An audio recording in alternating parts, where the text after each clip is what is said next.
Hello warriors आणि सर्व भावी अधिकारी. वॉरियर ऑफिसर या तुमच्या लाडक्या एज्युकेशनल चॅनलवर मी सुप्रिया तुम्हा सर्वांचं मनपूर्वक स्वागत करते. आज आपण महाराष्ट्राची प्राकृतिक रचना हा घटक पाहणार आहोत आणि याच्यामध्ये आपण क्वेश्चन आन्सर टाईप हे लेक्चर असेल, ज्याच्यामध्ये आपण या घटकावरती कोणत्या टाईपचे प्रश्न येतात किंवा कसे प्रश्न येऊ शकतात, एक्सपेक्टेड क्वेश्चन्स जे आहेत ते आपण पाहणार आहोत. तर याच्यामध्ये काही ट्रिक्स पण मी तुम्हाला सांगेन आणि नेहमी मी तुम्हाला सांगते की ट्रिक्स ज्या असतात त्या प्रत्येकाने वेगवेगळ्या बनवलेल्या असतात आणि ती ट्रिक बनवण्यापाठीमागे प्रत्येकाचं काहीतरी वेगळं असं लॉजिक असतं आणि जर ते लॉजिक आपल्याला समजलं नाही तर ती ट्रिक आपल्या लक्षात राहणं थोडं अवघड जातं. त्यामुळे माझ्या ज्या पण ट्रिक आहेत त्याच्या पाठीमागचं लॉजिक पण मी तुम्हाला एक्सप्लेन करणार आहे. तर आजच्या लेक्चरमधला पहिला प्रश्न आहे, महाराष्ट्रातील पुढील शिखरांचा उंचीनुसार उतरता क्रम लावा. आणि हा आयोगाचा एक फेवरेट टाईप क्वेश्चन आपण म्हणूयात की शिखरांचा उंचीनुसार क्रम असेल किंवा दक्षिणेकडून उत्तरेकडे नद्यांच्या क्रमाच्या बाबतीत असेल, पश्चिमेकडून पूर्वेकडे असेल, तर क्रम लावा या प्रकारचे प्रश्न जॉग्राफीमध्ये मॅक्झिमम येतात. तर इथे काही शिखरं दिलेली आहेत आणि त्यांचा आपल्याला उंचीनुसार उतरता क्रम ओळखायचा आहे. तर एक्झॅक्टली काय विचारले तो शब्द पण म्हणजे उतरता म्हणजे काय, चढता म्हणजे काय, हे पण व्यवस्थितपणे समजून घ्यायचा. इथे दिलेलं आहे कळसुबाई, महाबळेश्वर, सप्तशृंगी, तोरणा आणि त्र्यंबकेश्वर. तर अगदी इझी क्वेश्चन होता, कारण सुरुवातीचे जी 4-5 शिखरं असतात ती आपल्या इझिली लक्षात राहतात. या प्रश्नाचं जे बरोबर उत्तर आहे ते आहे पर्याय क्रमांक 1 म्हणजे कळसुबाई, महाबळेश्वर, सप्तशृंगी, तोरणा आणि त्र्यंबकेश्वर. तर हे ॲज इट इज क्रम इथे दिलेला आहे. पण महाराष्ट्रामध्ये खूप सगळी शिखरं आहेत ज्यांच्यावरती प्रश्न येऊ शकतो आणि याच्यावरती प्रश्न येताना कशा पद्धतीचे येतात. एकतर आपण क्रम पाहिला, इथे तुम्हाला चढता क्रम येऊ शकतो किंवा उतरता क्रम येऊ शकतो किंवा दुसऱ्या टाईपचा क्वेश्चन येतो तो म्हणजे जोड्या लावा. जोड्या लावांमध्ये काय विचारलं जातं, शिखरे आणि त्यांची उंची विचारली जाऊ शकते किंवा शिखरे आणि ते कोणत्या जिल्ह्यामध्ये आहेत हे पण विचारलं जाऊ शकतं. ठीक आहे. तर मग आपल्याला हे सगळंच्या सगळं लक्षात ठेवायचं असेल तर ते थोडं टफ वाटतं आणि मग हे इझी करायचं असेल तर एक ट्रिक आहे ज्याच्या पाठीमागचं लॉजिक पण मी तुम्हाला सांगते. तर साधारणतः एक स्टोरी म्हणून आपण हे लक्षात ठेवायचं आहे. एक म्हातारा आहे आणि तो कसा हसतोय हे आपण बघतो. काही जणांनी कसा मी हसतो म्हणून पहिली 5 शिखरं लक्षात ठेवली असतील. इथे आपण अगदी म्हणजे जी शिखरं जास्त आपल्या वाचनामध्ये येत नाहीत ती पण पाहणार आहोत. तर आपण कोणाला तरी सांगतोय कसा म्हातारा हसतो. कोणाला सांगतोय आपण? काही व्यक्ती आहेत. एक आहे राज, नंतर राया, अमू, त्र्यंबक आणि ब्रह्मा. या 5 व्यक्ती आहेत. राज, राया, अमू, त्र्यंबक आणि ब्रह्मा. ही 5 नावं तुम्हाला ॲज इट इज लाईननीच लक्षात ठेवायची आहेत. या 5 जणांना आपण काय सांगतोय? कसा म्हातारा हसतो बघ. त्याच्यानंतर हा ब्रह्मा काय म्हणतो? अरे तो बैराट झालाय किंवा तो सैराट झालाय म्हणून तो हसतोय. आणि मग ते सोडा आणि तुम्ही काय करा? चिक्कू फोडा. आता इथे म्हणताना चिक्कू म्हणायचं आहे पण लिहिताना चिहकू असं लिहायचं आहे. ठीक आहे. इथे म्हातारा लिहिताना म्हातारा लिहायचा आहे पण लक्षात ठेवताना मतारा असं लक्षात ठेवायचं आहे. का ते मी पुढे सांगते तुम्हाला. तर या ट्रिकवरून म्हणजे आता जी ट्रिक मी तुम्हाला एक्सप्लेन करेन की याच्यामध्ये कोणती शिखरं येतात आणि मग त्यांचे जिल्हे पण कसे लक्षात ठेवायचे ते मी सांगणार आहे. तर याच्यावरून खूप प्रकारचे क्वेश्चन जे आहेत आपले त्याची उत्तर आपण देऊ शकतो. पहिल्यांदा आपण ट्रिक समजून घेऊयात. तर ही जी ट्रिक आहे ती लिहिताना कशी लिहायची ते मी सांगते तुम्हाला. लिहिताना तुम्हाला एक एक अक्षर किंवा जे शब्द आहेत ते तुम्हाला वरून खाली असे लिहित यायचं आहे. कसा मतारा हसतो, राज राया, अमू, त्र्यंबक, ब्रह्म, तो बैराट, चिहकू फोडा. कसा म्हातारा हसतो, कोणाला सांगितलं आपण? राज राया, अमू, त्र्यंबक, ब्रह्म. आणि मग ब्रह्मा काय म्हणतोय? तो बैराट झालाय ते सोडा आणि आता तुम्ही चिकू फोडा. मग याच्यामध्ये क म्हणजे कळसुबाई, सा साल्हेर, म महाबळेश्वर, तारा तारामती, ह हरिश्चंद्रगड, स सप्तशृंगी, तो तोरणा म्हणजे हसतो मध्ये 3 शिखरं कंप्लीट होतात. राज म्हणजे राजगड, राया म्हणजे रायरेश्वर, अमू मधला अ म्हणजे अस्तंबा आणि मू म्हणजे मुल्लेर. त्र्यंबक म्हणजे त्र्यंबकेश्वर, ब्रह्मगिरी, ब्रह्मा म्हणजे ब्रह्मगिरी, तो म्हणजे तौला, बैराट, सैराट हे दोन्ही शब्द कोणताही तुम्हाला इझी वाटेल तो लक्षात ठेवा म्हणजे बैराट. चिहकू मधला ची म्हणजे चिखलदरा, ह म्हणजे हनुमानकू म्हणजे कुंभारली आणि फोडा म्हणजे फोंडा. तर ही झाली शिखरं. ही सगळी शिखरं जी मी इथं लिहिलेली आहेत ती उंचीनुसार उतरत्या क्रमाने आहेत. म्हणजे सर्वाधिक उंची कळसुबाईची आहे, तर सर्वात कमी फोंडाची आहे. ठीक आहे. तर ह्या शिखरांना आपल्याला काय करायचं आहे, लक्षात तर ठेवायचं आहे. पण ही शिखरं कोणत्या जिल्ह्यात आहेत, हे पण आपल्या लक्षात राहिलं पाहिजे. मग कळसुबाई आहे अहमदनगरमध्ये, साल्हेर नाशिकमध्ये, महाबळेश्वर सातारामध्ये, तारामती सातारामध्ये, हरिश्चंद्रगड नगर, सप्तशृंगी नाशिक, तोरणा राजगड आणि रायरेश्वर पुण्यामध्ये आहेत. अस्तंबा नंदुरबारमध्ये आहेत. नाशिकमधली 4 शिखरं आपल्याला पाहायला मिळतात. मुल्लेर, त्र्यंबकेश्वर, ब्रह्मगिरी आणि तौला. बैराट आणि चिखलदरा अमरावतीमध्ये आहे. हनुमान धुळेमध्ये आहे. कुंभार्ली सातारामध्ये आहे आणि फोंडा रत्नागिरीमध्ये आहे. तर ही जी ट्रिक आहे ना, ती 2 ते 3 वेळा म्हणजे लिहून ठेवा हातावरती वगैरे कुठेतरी, आणि तुम्ही जनरली तुमचं काहीतरी काम करत असाल, तेव्हा ही ट्रिक जी आहे ती गुणगुणायची आहे. कसा मतारा हसतो राजराया आमू त्र्यंबक ब्रह्म, तो बैराट चिकू फोडा. म्हणजे मी तरी असंच लक्षात ठेवते, कारण जर आपण खूप सिरियसली या गोष्टींकडे पाहायला लागलो, तर आपलं म्हणजे विनाकारण नको असलेलं टेन्शन वाढत जातं, आणि ते जर नको असेल आपल्याला, तर आपण थोडं प्ले वेमध्ये घेतलं पाहिजे. आणि याच्यानंतर येते जिल्ह्यांची ट्रिक. तर जसं मी तुम्हाला सांगितलं, की तुम्हाला शिखरांची ट्रिक लिहिताना अशा पद्धतीने वरून खाली ही नावं, म्हणजे जी तुमची ट्रिक आहे ती लिहायची आहे. तर जसं मी नेहमीच म्हणजे हसत खेळत अभ्यास करण्यावरती माझा जास्त विश्वास आहे. तर हे थोडंसं तुम्हाला बालिश वाटेल, पण हो, मी असाच अभ्यास करते. जी जिल्ह्यांची ट्रिक आहे ती ऐकल्यानंतर कदाचित तुम्हाला हसायला येईल. पण ते तुमच्या तुमच्या ट्युनिंगमध्ये, जसं तुम्ही गाणं गुणगुणता त्याच्याऐवजी तुम्हाला काय करायचं आहे, ही जी ट्रिक आहे ती गुणगुणायची आहे. आणि ती कशी म्हणणार आहात तुम्ही? अण्णा सासा, अण्णा पू पू पू. इथे 2 वेळा पू म्हटलं तरी चालेल, पण लिहिताना तुम्हाला 3 वेळा लिहायचं आहे. अण्णा सासा, अण्णा पू पू. ठीक आहे. न, नाना नाना, धुसार. धुसार, धुसार असं. तर म्हणजे ॲक्च्युली मी माझं काम करत असताना गाणी वगैरे गुणगुणतेच, पण त्याचबरोबर कधी-कधी जर मी खूप अभ्यासाच्या मूडमध्ये असेल, तर मग मी अशा ज्या माझ्या ट्रिक्स आहेत त्या गुणगुणत असते. आणि ट्रस्ट मी गाईज, की हे जे तुम्ही करता ना, तर हे तुमच्या जास्त कालावधीसाठी लक्षात राहतं, आणि विदाऊट वेस्टिंग युअर टाईम. म्हणजे इथे तुम्हाला वेगळा टाईम पण नाही द्यावा लागत याच्यासाठी, जास्त टेन्शन पण नाही घ्यावं लागत, आणि लक्षात येऊन जातं. मग ज्यावेळेला एक्झाममध्ये असा प्रश्न येईल, पटकन एका बाजूला जिथे रफ वर्कला तुम्हाला अलाउड आहे, तिथे ॲज इट इज वरून खाली लिहा, किंवा असं सरळ जरी लिहिलंत आणि तुम्हाला जी शिखरं हवी आहेत ती कुठे येतात ते पाहायचं लगेच. म्हणजे इथे तुम्ही जोड्या लावांचे प्रश्न सोडवू शकता, जर उंचीनुसार जोड्या असल्या तरी. जरी एक्झॅक्ट शिखराची उंची माहीत नसली तुम्हाला, तरी तुम्हाला माहिती आहे की मोठं कोणतं आहे, छोटं कोणतं आहे, तर तो प्रश्न तुमचा सुटतो. जिल्ह्यानुसार आलं तर लगेच शिखरांच्या पुढे, म्हणजे समजा तुम्हाला विचारलं तारामती कुठे आहे, तर तुम्ही लगेच बोटांवरती काउंट करू शकता. कसा मतारा म्हणजे 4 नंबरला तारामती आहे, आणि इकडे 4 नंबरला कोण येते, अणा सासा म्हणजे सातारा येते. अशा पद्धतीने. ठीक आहे. तर या पद्धतीने तुम्ही जिल्हा जरी विचारला तरी त्याचं पण उत्तर देऊ शकता. शिखरांचा चढता क्रम विचारला तरी त्याचं उत्तर तुम्ही या ट्रिकवरून देऊ शकता. उतरता क्रम विचारला तरी सुद्धा त्याचं उत्तर देऊ शकता.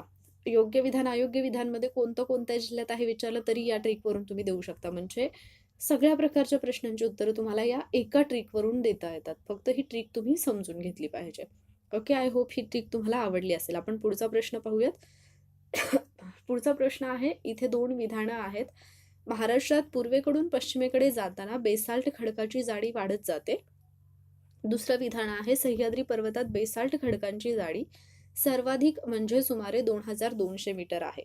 आणि ऑप्शन दिलेले आहेत. फक्त पहिले विधान बरोबर, सॉरी, फक्त दुसरे विधान बरोबर, पहिले विधान बरोबर असले तरी दुसऱ्या विधानाशी त्याचा संबंध नाही. आणि चौथं विधान आहे, चौथा पर्याय आहे, दोन्ही विधाने बरोबर असून दुसरे विधान पहिल्या विधानाला बळकटी देते. तर ह्या प्रश्नाचं जे बरोबर उत्तर आहे ते आहे पर्याय क्रमांक 4. इथं दिलेली दोन्ही विधानं बरोबर आहेत. जर आपण महाराष्ट्राची प्राकृतिक रचना पाहिली तर साधारणतः आपण असं म्हणूयात की हा महाराष्ट्र आहे. मी रफ ड्रॉ करते. ठीक आहे. समजा हा महाराष्ट्र आहे असं जर आपण म्हटलं, तर इथे तुम्हाला माहिती की इथे आहे सह्याद्री पर्वत, राईट? Just a minute. इथे आहे सह्याद्री पर्वत. ठीक आहे. म्हणजेच इथे जर आपण पाहिलं तर खडकांची जी जाडी आहे तो थर जास्त आहे. जसं जसं आपण पूर्वेकडे जाऊ तर इकडे आपल्याला मंद उतार पाहायला मिळतो. म्हणजे इकडे हळूहळू उतार कमी होत जातो.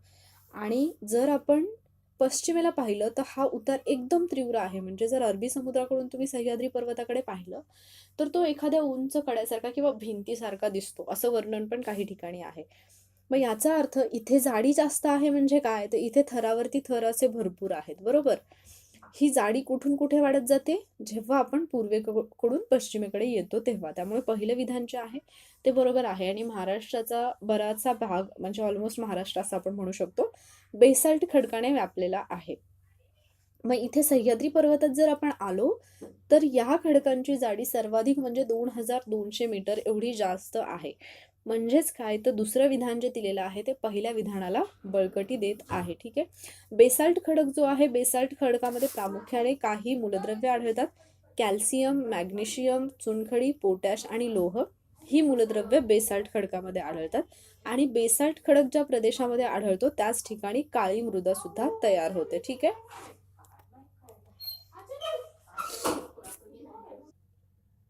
सो आय होप तुम्हाला हे समजलं असेल. या प्रश्नामध्ये जी 2 विधानं दिलेली आहेत ती दोन्ही बरोबर आहेत. पुढचा प्रश्न आपण पाहूयात. जोड्या जुळवून योग्य पर्याय शोधा. एका बाजूला खडकांच्या श्रेणी दिलेल्या आहेत आणि दुसऱ्या बाजूला ते कोणत्या प्रदेशामध्ये किंवा जिल्ह्यामध्ये आढळतात ते दिलेलं आहे. गोंडवाना श्रेणीचे खडक, विंध्य श्रेणीचे खडक, आर्कियन श्रेणीचे खडक आणि धारवाड श्रेणीचे खडक. दुसऱ्या बाजूला आहे भंडारा गोंदिया, सावंतवाडी वेंगुर्ला, यवतमाळ गडचिरोली आणि चंद्रपूर. तर या प्रश्नाचं बरोबर उत्तर आहे ते म्हणजे पर्याय क्रमांक 2. इथे गोंडवाना श्रेणीचे खडक जे आहेत ते गडचिरोली, यवतमाळ या ठिकाणी आहेत. विंध्य श्रेणीचे खडक चंद्रपूर या ठिकाणी आहेत.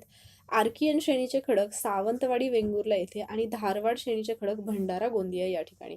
आणि याच 4 श्रेणींवरती आणि सेम ऑप्शन असणारा प्रश्न आयोगाने वारंवार विचारलेला आहे. प्री असेल, मेन्स असेल, ग्रुप बी असेल किंवा ग्रुप सी असेल, राज्यसेवा असेल, तर ह्या म्हणजे सेम असाच प्रश्न आयोगाने वारंवार विचारलेला आहे. त्यामुळे हा जो प्रश्न आहे तो तुम्हाला आलाच पाहिजे. तर इथे काही गोष्टी आहेत, जसं गोंडवाना श्रेणीचे खडक यवतमाळ गडचिरोलीमध्ये आढळतात. गोंड आणि गड हे 2 शब्द आपल्याला सिमिलर दिसतात, त्यामुळे हे आपण लक्षात ठेवू शकतो. त्याच पद्धतीने विंध्य आणि चंद्र हे थोडेफार रायमिंग वर्ड्स असल्यासारखे आपल्याला वाटतात. सो विंध्य चंद्र असं म्हणून तुम्ही लक्षात ठेवू शकता. आर्कियन श्रेणीचे खडक सावंतवाडी वेंगुर्ला या ठिकाणी आहेत.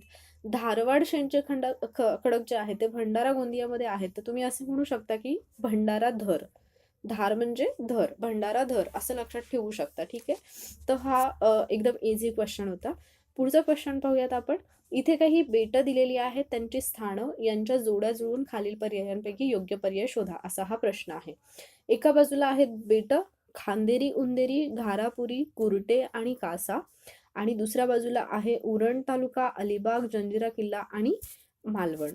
तर या प्रश्नाचं जे बरोबर उत्तर आहे ते आहे पर्याय क्रमांक 3. म्हणजे खांदेरी, उंदेरी, अलिबाग, घारापुरी, उरण तालुका, कुरटे, मालवण आणि कासा, जंजिरा किल्ला. तर ही बेटं व्यवस्थित लक्षात ठेवा.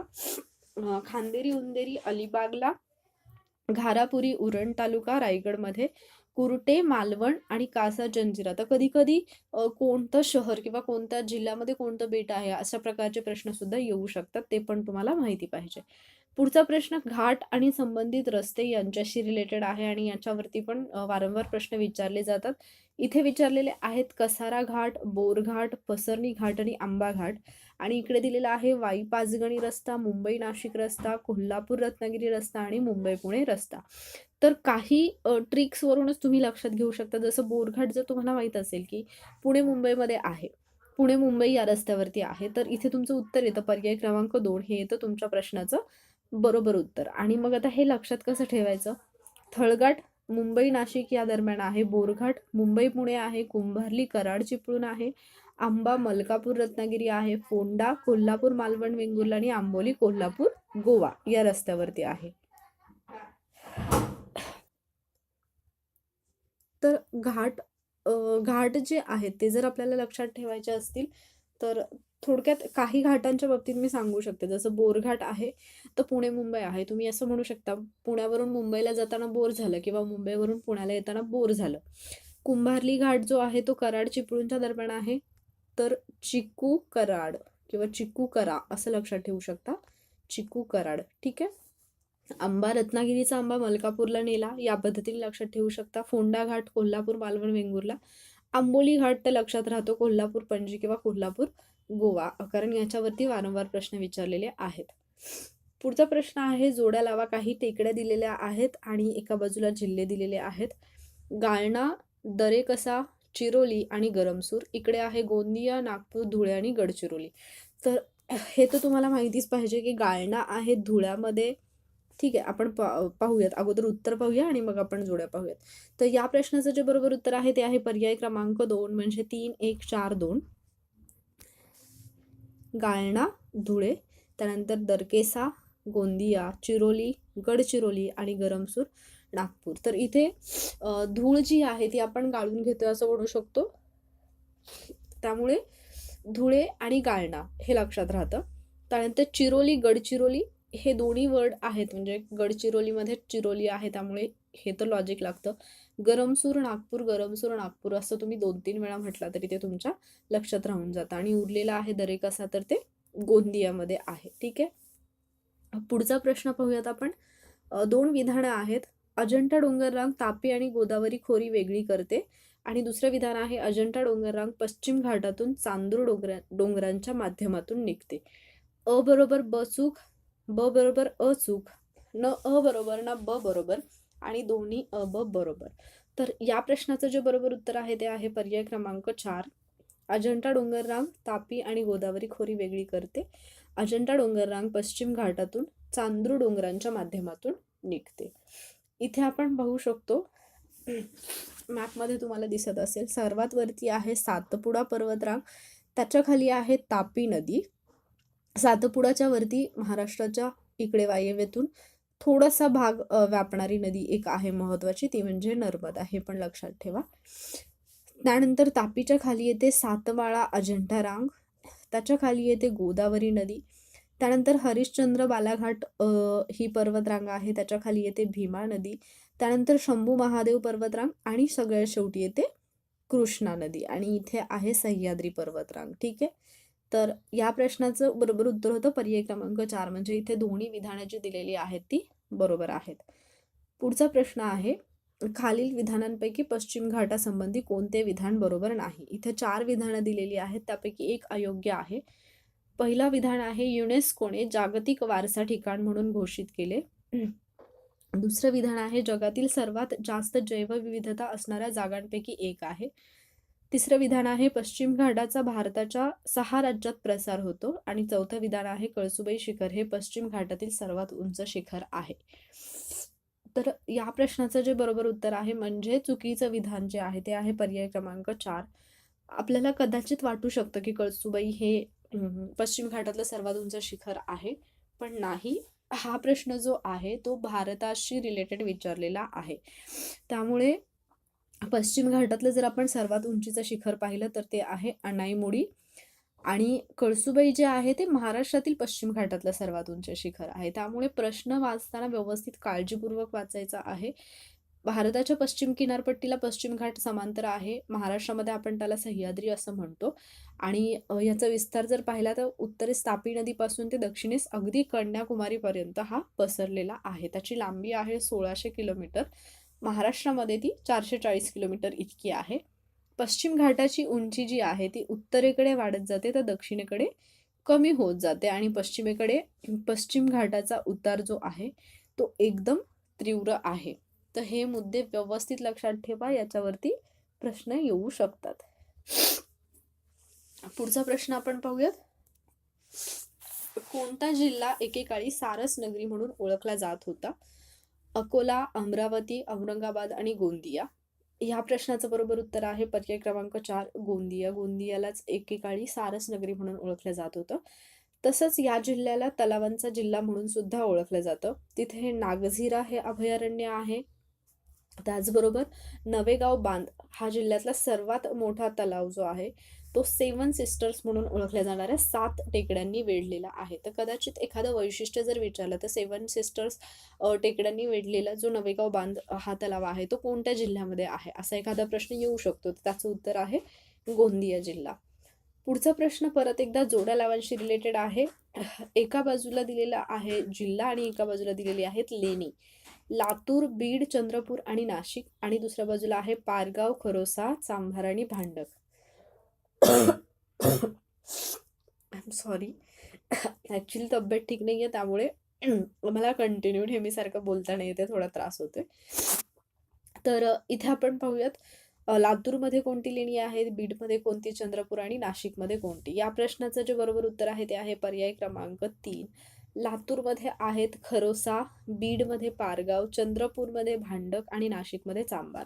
तर ह्या 4 आपल्या जोड्या होत्या. तर इथे तुम्ही नाशिकचा चांभार असं लक्षात ठेवू शकता, नाशिकचा चांभार. ठीक आहे. चंद्रपूरचं भांडक म्हणजे चंदू भांडतो असं लक्षात ठेवा, चंदू किंवा चंदा, जे पण तुम्हाला म्हणजे लक्षात ठेवायचं फक्त, त्याच्यामुळे काय प्रॉब्लेम नाही. ठीक आहे. त्यानंतर औरंगाबादमधली सर्वात प्रसिद्ध लेणी तुम्हाला माहिती आहेत, अजिंठा, वेरूळ आणि पितळखोरा. कोल्हापूर, खिद्रापूर हे तर परत यमक जुळणारे शब्द आहेत, लक्षात राहू शकतात. पुणे, कारले भाजे, साताराचे आगाशिव आणि नाशिकची पांडव लेणी. तर ही काही महत्वाची लेणी आहेत. जर जोड्या लावायला प्रश्न आला किंवा एखादा विधानात्मक प्रश्न आला तर तिथे आपलं उत्तर बरोबर आलं पाहिजे. पुढचा प्रश्न, हनुमंते घाट हा डॅश डॅश आणि डॅश डॅशच्या मध्ये आहे. कोल्हापूर कुडाळ, कोल्हापूर पणजी, कोल्हापूर रत्नागिरी आणि कोल्हापूर बेळगाव. तर कोल्हापूर पणजी तर आपण मगाशीच पाहिलं. कोल्हापूर रत्नागिरी तो जो मलकापूर आणि रत्नागिरीच्या दरम्यान पाहिला होता तो आपण पाहिलेला आहे. मग उरतात 2 ऑप्शन, कोल्हापूर कुडाळ आणि कोल्हापूर बेळगाव. तर या प्रश्नाचं बरोबर उत्तर आहे पर्याय क्रमांक 1, कोल्हापूर कुडाळ. हनुमंते घाट जो आहे तो कोल्हापूर कुडाळच्या दरम्यान आहे. तर तुम्ही लक्षात ठेवायचं असेल तर असं लक्षात ठेवू शकता की हनुमंते म्हणजे हनुमंत असं म्हणू शकता, आणि कुडाळ हा शब्द कुऱ्हाड सारखा आहे. तर हनुमंत कुऱ्हाड घेऊन कुठे गेला, कोल्हापूरला गेला. सो कोल्हापूर कुडाळ हनुमंते घाट हे तुमच्या लक्षात राहील. हनुमंत कुऱ्हाड घेऊन कोल्हापूरला गेला. थळघाट आपण मगाशीच पाहिलं, मुंबई नाशिक. बोरघाट पुण्यावरून मुंबईला जाताना बोर झालं. चिकू कराड म्हणजे चिपळूण कुंभारली कराड. आंबा मलकापूर रत्नागिरी. फोंडा कोल्हापूर मालवण वेंगुर्ला आंबोली. कोल्हापूर गोवा. माळशेज महत्वाचा आहे एक, मुंबई अहमदनगर. जो थळघाट आहे त्यालाच कसारा घाट म्हटलं जातं मुंबई नाशिकच्या दरम्यान. आणि वाई पाचगणी पसरणी घाट. तर पाचगणी पसरणी ही 2 नावं लक्षात राहू शकतात, वाई पाचगणी पसरणी घाट. पुढचा प्रश्न आहे, खालील माहितीवरून खडक समूहाचे नाव ओळखा. इथे परत एका खडकाचं वर्णन दिलेलं आहे. Just second.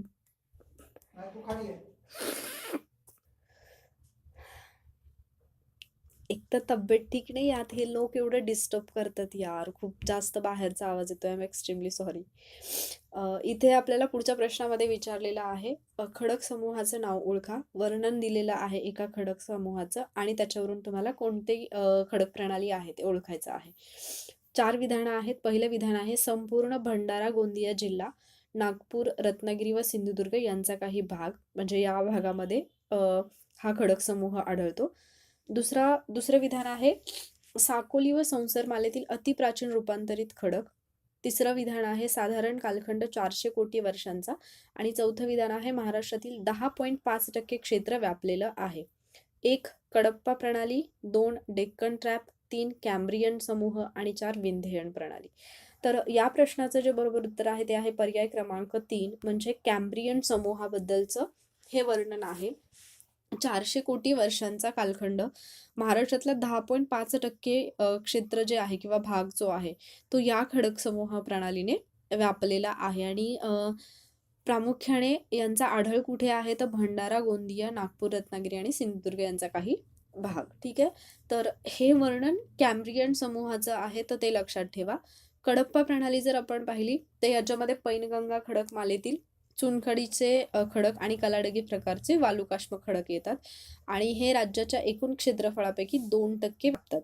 कडप्पा 2%, कॅम्ब्रियन 10.5%, हे व्यवस्थित लक्षात ठेवा. आणि यांचा भाग जर पाहिला आपण कुठे आढळतो तर यवतमाळ, चंद्रपूर आणि कोल्हापूर जिल्ह्यामध्ये हे आढळतात. विंध्ययन, मगाशी विंध्यचंद्र ही आपण जोडी पाहिली होती. हे वालुकामय घनखडक आहेत आणि मुख्यतः यवतमाळ आणि चंद्रपूर जिल्ह्यामध्ये आढळतात. दख्खनचा काळा खडक जो आहे, ज्याला डेक्कन ट्रॅप म्हणून सुद्धा आपण ओळखतो, हा अग्निजन्य काळा खडक असून तो लाव्हा रसाच्या संचयनाने तयार झालेला आहे. आणि मग राज्यातला बराचसा भाग जो आहे म्हणजे मॅक्झिमम आपण म्हणू शकतो की याच खडकांनी व्यापलेला आहे. संपूर्णतः भंडारा, गोंदिया, गडचिरोली हे पूर्णपणे जिल्हे, चंद्रपूर आणि रत्नागिरीचा काही भाग जर वगळला तर भंडारा, गोंदिया, गडचिरोली हे जिल्हे आणि चंद्रपूर, रत्नागिरीचा काही भाग हे जर सोडलं तर बाकी पूर्ण राज्याचं जे क्षेत्रफळ आहे ते या दख्खनच्या काळ्या खडकांनीच व्यापलेलं आहे. एकूण क्षेत्रफळाच्या 81.3% क्षेत्र या खडकांनी व्यापलेलं आहे आणि हा भाग सोडून जो इतर भाग आहे तिथे मग आपल्याला वेगवेगळी खनिजं पाहायला मिळतात. पुढचा प्रश्न, अजिंठा रेंज पूर्वेला 2 टोकात किंवा 2 शिंगांमध्ये विभागली गेली आहे. एक परभणी व नांदेड जिल्ह्यातून जाणारी दक्षिणेकडील सातमाळा रेंज आणि 2 यवतमाळ जिल्ह्यातून उत्तरेकडील निर्मल रेंज. वरीलपैकी कोणते विधान बरोबर आहे? केवळ अ बरोबर, केवळ ब बरोबर, न अ बरोबर ना ब आणि दोन्ही अ व ब बरोबर. तर या प्रश्नाचं बरोबर उत्तर आहे पर्याय क्रमांक 3. ते दोन्ही विधानं चुकीची आहेत. अजिंठा रेंज पूर्वेला जाऊन 2 टोकांमध्ये किंवा 2 शिंगांमध्ये विभागली आहे. त्याच्यामध्ये यवतमाळ रेंज जी आहे ती आपण जर पाहिलं तर नाशिक जिल्ह्यामध्ये सातमाळा डोंगररांग येते आणि अजिंठापासून पूर्वेकडे डोंगराचे 2 सुळके होतात. त्यापैकी एक रांग देवगिरी सिंदखेडवरून दक्षिणेस परभणी आणि नांदेड जिल्ह्यातून जाते. तिला निर्मल रांग असं म्हटलं जातं. परभणी नांदेड मधली जी आहे तिला निर्मल रांग म्हणतात आणि उत्तरेकडून जाणारी रांग यवतमाळ जिल्ह्यातून जाते. ठीक आहे, हे व्यवस्थित लक्षात ठेवा. परभणी नांदेडमधून जाणारी निर्मल रांग याच्यावरती प्रश्न आयोग विचारू शकतो आणि त्याच्या उत्तरेकडून जाणारी यवतमाळ जिल्ह्यातली यवतमाळ रांग. पुढचा प्रश्न, चुकीचा पर्याय शोधा. भीमा नदीचे खोरे हरिश्चंद्र बालाघाट आणि शंभू महादेव या डोंगर रांगांच्या दरम्यान आहे. गोदावरी नदीचे खोरे सातमाळा, अजिंठा आणि हरिश्चंद्र बालाघाट या डोंगर रांगांच्या दरम्यान आहे. तापी नदीचे खोरे सातमाळा, अजिंठा आणि सातपुडा डोंगर रांगांच्या दरम्यान आहे. आणि चौथं विधान आहे, कृष्णा नदीचे खोरे शंभू महादेव डोंगर आणि सातमाळा, अजिंठा डोंगर रांगांच्या दरम्यान आहे. फक्त अ, फक्त ड, अ आणि ब की ब आणि क. तर या प्रश्नाचं बरोबर उत्तर आहे पर्याय क्रमांक 2. म्हणजे फक्त ड जे आहे ते चुकीचं आहे. ठीक आहे, चुकीचा पर्याय विचारलेला आहे आपल्याला. हे जसंच्या तसं तुम्हाला लक्षात ठेवायचं आहे, कारण आयोगाला जर या डोंगर रांगांच्या बद्दल प्रश्न विचारायचा असेल तर आत्ता जो प्रश्न आपण पाहिला असाच प्रश्न आयोग विचारत असतो. इथे वरती नर्मदा नदी, त्यानंतर येते सातपुडा पर्वतरांग, त्यानंतर येते तापी, त्यानंतर सातमाळा अजिंठा पर्वतरांग, त्यानंतर येते गोदावरी नदी, इथे येते हरिश्चंद्र बालाघाट, इथे आहे भीमा आणि इथे परत शंभू महादेव आणि कृष्णा. आपल्याला काय विचारलेलं होतं चौथ्या विधानामध्ये? कृष्णा नदीचं खोरं शंभू महादेव आणि सातमाळा अजिंठाच्या दरम्यान आहे. तर शंभू महादेव इथे, सातमाळा अजिंठा इथे, तर याच्यामध्ये कृष्णा नदीचा काही संबंध येत नाही आणि मध्ये एक जी आहे पर्वतरांग तिथं त्यांनी गाळलेलीच आहे. कृष्णा नदी इकडे आहे महाराष्ट्राच्या दक्षिणेला, त्याच्या उत्तरेला शंभू महादेव डोंगररांग दिलेली आहे. ठीक आहे, पुढचा प्रश्न, सासवड पठार, औंध पठार आणि खानापूर पठार हे कोणत्या पर्वताच्या किंवा डोंगराच्या उंचवट्याच्या भागात आहेत?